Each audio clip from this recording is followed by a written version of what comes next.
Nilakarilyo. Nung nilakarilyo, yung mga varsity ng sepak takraw.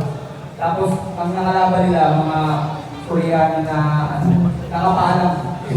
Magagaling yun. Doon yun, sa Santa Lucia, sa may Juliana Dos. Okay. Doon sa ground lang. Yun lang. Ayos, ayos, ayos. So, happy experience yung sa atin.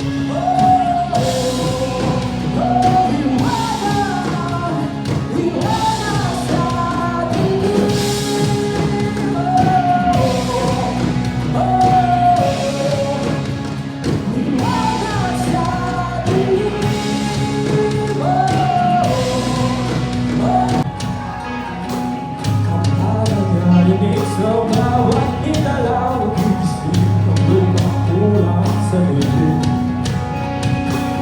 O ang sasabi, kaya ko.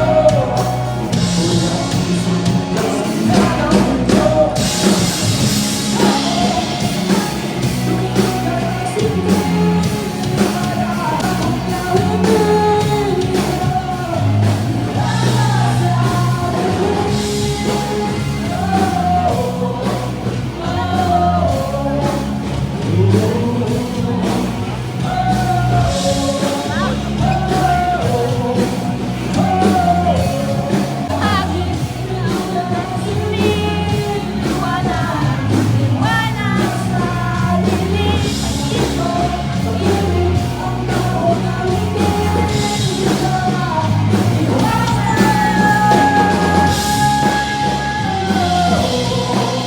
Means inilagay no Visaya means to be free or freedom, ganon. So, mostly magre-relapse tayo sa mga sons of